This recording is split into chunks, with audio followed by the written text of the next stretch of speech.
آپ نے بڑا اچھا سوال کیا ہے کہ پہلی ورکشاپ ہوئی تھی ہماری مانچسٹر میں یو کے میں، تو انہوں نے کہا جی ورکشاپ کرنا ہے.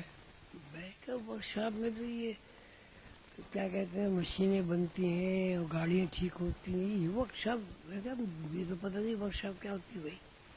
کہنے کہ نہیں وہ تعلیمی ورکشاپ ہوتی. تو یہ وہاں سے شروع ہوا تھا اندر سے پیدا. اس کے بعد سے پھر کہ ہاں اس کا جگہ جگہ بھی ہوتی ہے. ورکشاپ کا مطلب یہ ہے کہ ہم یہ بتانا چاہتے ہیں اپنے حاضرین کو، اور یہ اخباروں میں یا اپنے رسالوں میں بھی پرانی ڈائجسٹ میں یا خندشوں میں اس کو چھاپتے ہیں کہ دنیا جو ہے اس وقت بہت زیادہ پریشان حال ہے. اتنی پریشان حال ہے کہ اب نہ پیسے سے سکون ملتا ہے، نہ زیور سے سکون ملتا ہے. گھر میں کھانے پینے کا سامان وافر مقدار میں موجود ہے، اچھی سے اچھی چیزیں یعنی تفریح کی موجود ہے، لیکن آدمی پریشان ہے، بے حال ہے. اور اس کی بنیادی وجہ روحانی نقطہ نظر سے یہ ہے کہ اللہ سے جو رشتہ ہے وہ تقریباً لوگ بھول چکے ہیں. اللہ تعالیٰ معاف فرمائے مجھے. ہر چیز اس وقت جو ہے مٹیریل کے طور چل رہی ہے. اب جو ہماری جو سائنس ہے بلا شبہ بہت ترقی ہوئی، بڑے عوام الناس کے لیے کام ہوئے اس میں، جیسے یہ میڈیکل سائنس ہے، دوسری نئی نئی چیزوں کا اختراع ہے. قطع نظر اس کے کہ وہ ایسی چیزیں بھی بنی کہ ایک اس میں آواز میں 3-4 لاکھ 50 لاکھ جتنے آدمی چاہے وہ مار سکتے ہیں. وہ الگ ایک بات ہے. لیکن جیسے جیسے یہ سائنسی ترقی ہوئی اور پیسے کی ریل پھیل ہوئی، اس وقت سے آدمی کا سکون ختم ہو گیا. اب اس میں بہت ساری چیزیں ہیں کہ نظام تعلیم بھی چہرے بحث آتا ہے. نظام تعلیم سے مراد یہ ہرگز نہیں ہے کہ آدمی انگریزی نہ پڑھے، چینی زبان نہ پڑھے، اردو نہ پڑھے.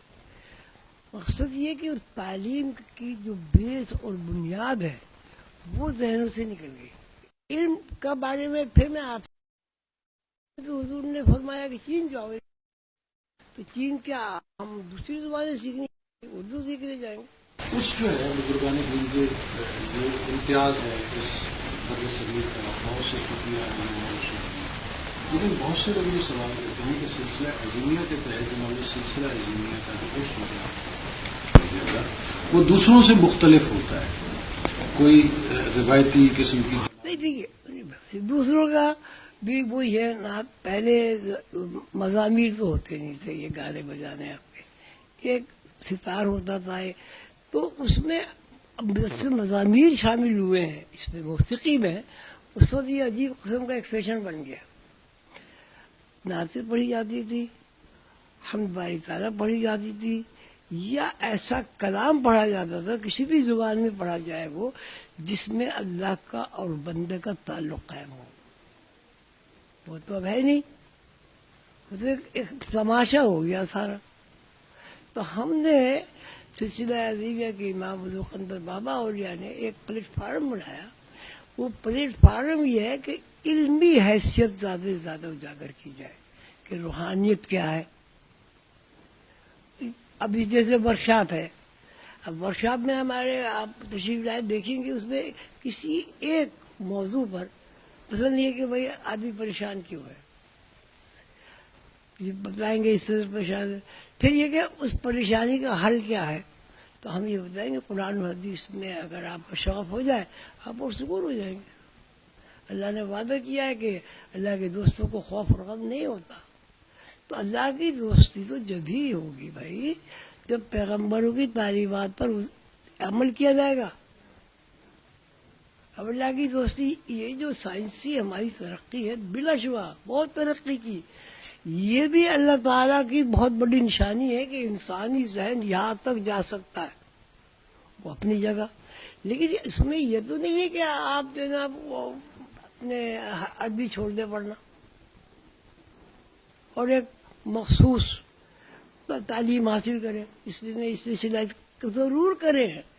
حضور پاک صلی اللہ علیہ وسلم تو یہ فرمایا اگر تمہیں علم چین میں ملے تو چین سیکھنے جاؤ. تو چین میں عربی سیکھنے جائیں گے، چینی زبان سیکھنے جائیں گے نا.